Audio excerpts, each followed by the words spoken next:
Wabarakatuh.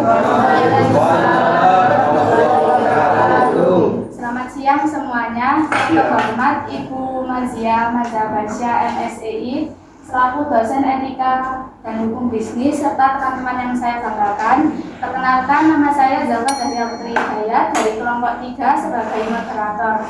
Di sini saya bersama kelompok 1 sebagai pemateri yang beranggotakan ada Salsabila Hanja, lalu ada Arya Oktavianti, lalu Zaki Al-Fayruzi, lalu terakhir Muhammad Mubadazar. Nah, di sini kelompok 1 akan presentasi tentang kewajiban karyawan dan perusahaan. Nah, mohon untuk perhatian dan kerjasamanya ya teman-teman supaya presentasi ini berjalan dengan baik dan kondusif. Pada kelompok 1 waktu dan tempat dipersilakan. Dan kewajiban perusahaan dan karyawan. Ya. Tadi sudah kenalan ya, jadi langsung bisa. Nah, di sini ada beberapa poin yang akan kita bahas. Ada 3 poin penting. Yang pertama ada kewajiban perusahaan terhadap karyawan, lalu ada perusahaan karyawan terhadap kewajiban karyawan terhadap perusahaan, dan poin ketiga adalah apa konsekuensi yang akan terjadi apabila perusahaan atau karyawan tersebut tidak melakukan kewajiban tersebut. Jadi seperti konsekuensi pelanggaran kewajiban seperti itu. Nah, di sini yang pertama ada kewajiban perusahaan terhadap karyawan yang akan dijelaskan oleh Mas Zaki. Jadi perusahaan itu memiliki kewajiban yang harus dilakukan terhadap karyawannya agar bisa menciptakan lingkungan kerja yang baik dan harmonis. Nah, apa aja sih kewajiban perusahaan terhadap karyawan? Yang pertama itu adalah memberikan upah yang layak. Jadi perusahaan memiliki kewajiban memberikan upah yang layak sesuai dengan tugas yang diberikan kepada karyawannya. Lalu yang kedua itu memenuhi waktu kerja dan cuti. Jadi perusahaan harus memberikan waktu kerja yang jelas, dan juga perusahaan itu harus memberikan hak cutinya karyawan. Selanjutnya dijelaskan oleh pasangan.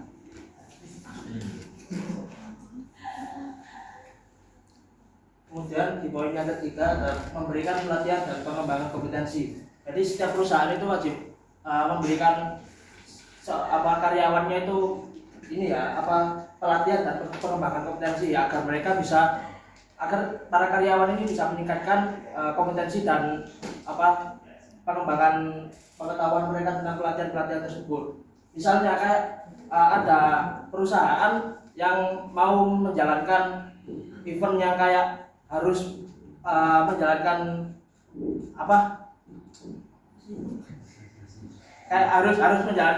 menjalankan hal baru, kayak misalnya karyawannya belum pernah memegang teknologi ini. Nah, itu perusahaan harus memberikan pelatihan terhadap karyawan tersebut agar bisa menggunakan teknologi ini. Kemudian yang keempat ada menyediakan fasilitas kesejahteraan. Nah, perusahaan-perusahaan sekarang sudah harus menyediakan fasilitas kesejahteraan, kayak contohnya BPJS. BPJS sekarang sudah menjadi hal yang penting. Yang kalau ada di perusahaan, kalau nggak ada BPJS ya nanti dibahas di konsekuensi. Oke, mundur.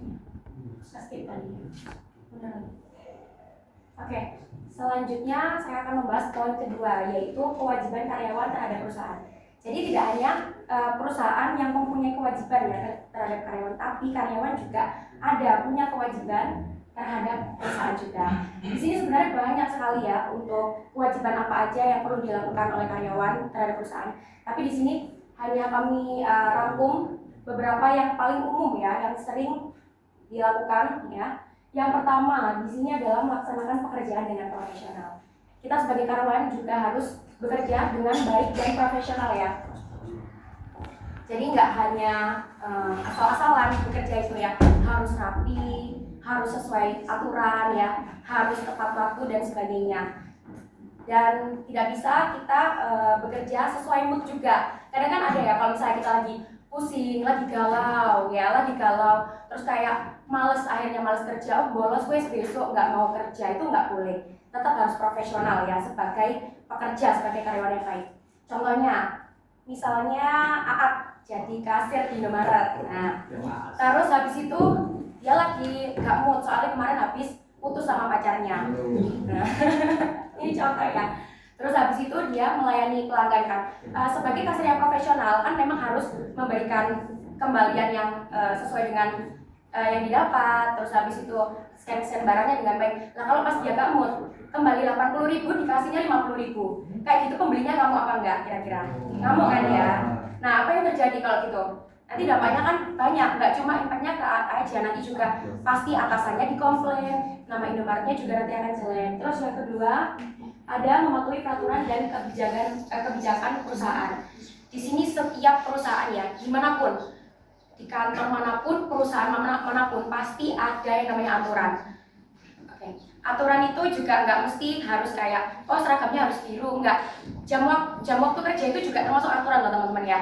Misalnya kantor A itu masuk jam kerja jam 8, ya kita harus berangkat jam 8. Nggak bisa kita fingerprint jam 9 kan, nggak mungkin ya, pasti harus tepat jam 8. Itu juga termasuk aturan. Terus juga yang ketiga ada menjaga kerahasiaan informasi. Nah ini juga penting banget. Biasanya ini cewek ya, cewek ini kaum yang suka gibah sana sini. Nah kalau misalnya kita lagi kerja di perusahaan ternama ya apalagi ya, kita nggak boleh sembarangan ngasih informasi ke orang lain ya. Kalau informasi umum aja nggak apa-apa, misalnya kayak kantormu alamatnya di mana, oh di mana, kayak gitu kan nggak apa-apa ya kan. Informasinya maksudnya umum ya. Tapi kalau yang nggak umum, contohnya kayak gimana, salsa. Misalnya Zaki kerja di perusahaan Apple. Nah bulan depan perusahaannya Zaki tuh mau ngeluarin iPhone terbaru, HP Boba 8, kameranya 8. Nah terus dia nongki-nongki sama temennya, dibocorin. Lah kan kita nggak tahu ya, dalam circle itu ada mungkin salah satu temennya yang kerja di perusahaan Samsung misalnya ya, pesaing.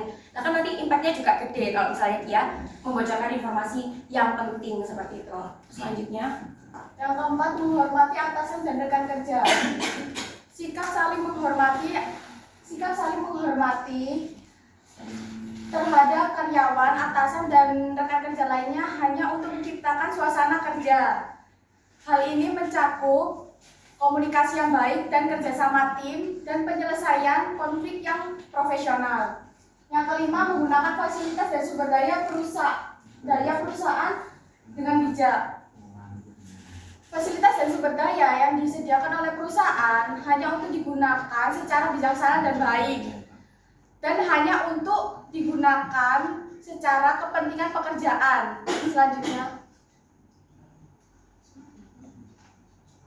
Selanjutnya di sini juga ada poin ketiga ya, poin yang terakhir adalah konsekuensi pelanggaran kewajiban. Jadi kalau kewajiban tadi yang kita sebutkan nggak dilakukan, nggak dilaksanakan, baik dari segi karyawan atau perusahaan, itu apa yang terjadi?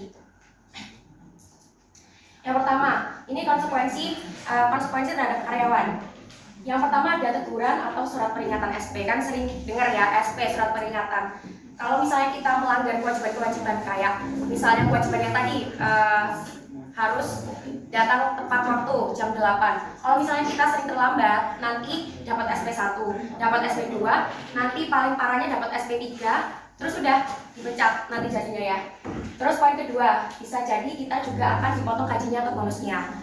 Kalau misalnya kita kerja nggak profesional, males-malesan, nggak mencapai target, itu juga bisa kena potong gaji loh.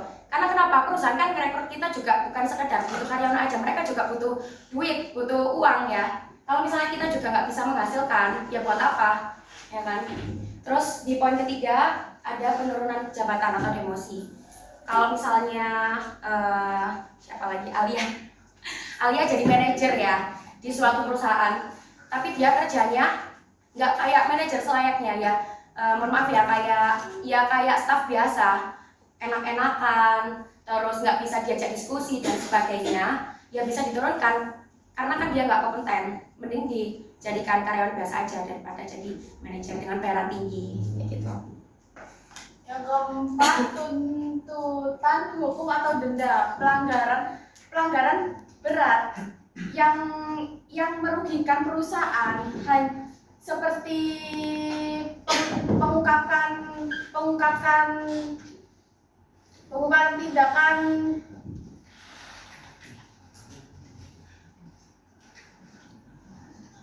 pelanggaran berat yang merugikan perusahaan, seperti pengungkapan rahasia dagang atau tindakan kriminal lainnya.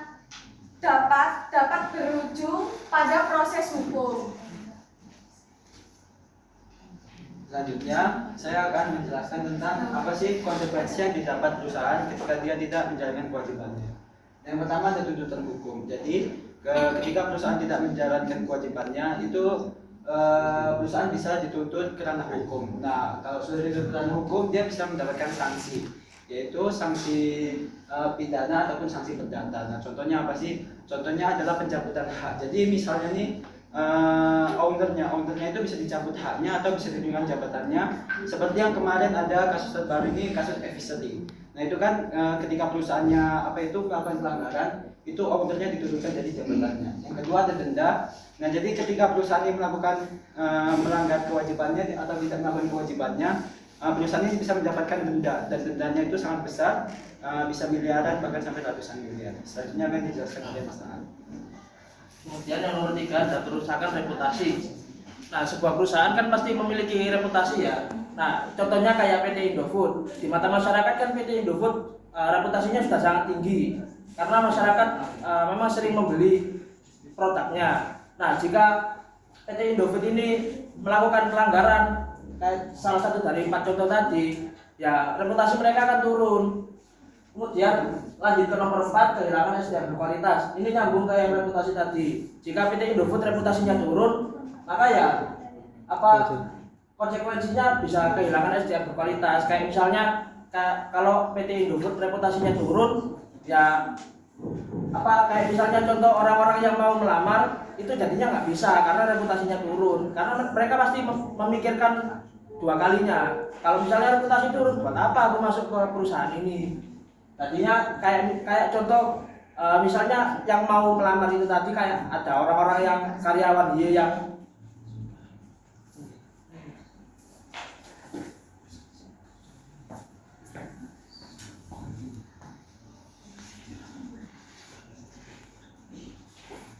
Terima kasih kepada kelompok 1 atas presentasinya yang sangat menarik. Nah, kita bisa mengetahui ya apa saja yang menjadi kewajiban karyawan dan perusahaan.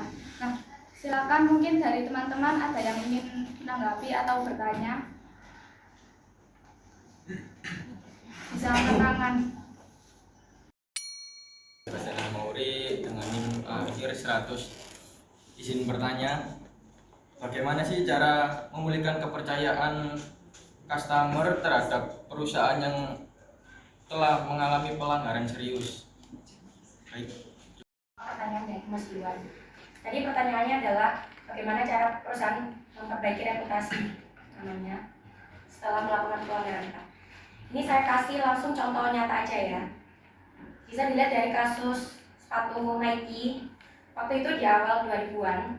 Nah, waktu itu perusahaan ini kan kena skandal ya, karena terbukti dia itu menggunakan tenaga kerja anak-anak di bawah umur underage, dan kondisi kerjanya juga buruk, jadi overtime tapi uangnya nggak sesuai. Nah, skandalnya udah viral, terus banyak karyawan dan konsumen yang akhirnya marah, reputasinya jadi jelek ya Nike-nya. Nah, untuk memperbaiki kesalahan ini, Nike itu mulai melakukan perubahan yang pastinya bukan. Yang pertama, dia meningkatkan transparansi dengan membuka laporan kondisi pabriknya ke publik. Jadi buat kayak kondisi sekarang pabriknya kayak gimana, maksudnya buat surat terbuka ya, permintaan maaf, terus habis itu karyawannya sekarang udah diberhentikan, yang anak-anak tadi yang underage, terus sekarang ada gaji tambahan kalau misalnya kerjanya overtime dan sebagainya. Terus dia juga menjalin kerjasama akhirnya sama organisasi yang fokus sama hak buruh.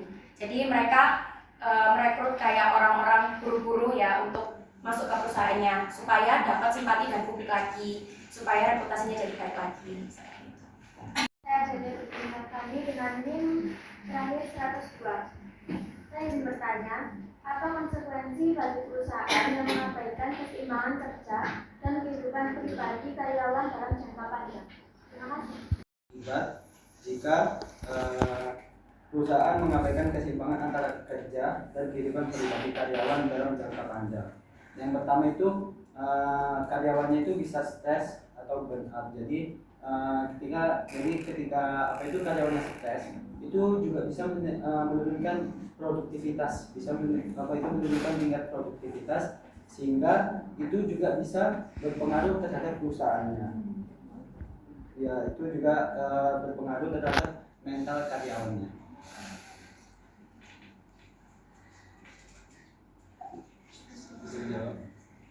Ingin bertanya, sebagai penutup, saya ingin mengucapkan terima kasih kepada kelompok 1 atas materi yang telah disampaikan dan semoga apa yang kita pelajari hari ini dapat bermanfaat bagi kita semua. Amin. Sekian presentasi ini saya tutup. Mohon maaf apabila ada salah kata. Terima kasih. Wassalamualaikum warahmatullahi wabarakatuh. Waalaikumsalam.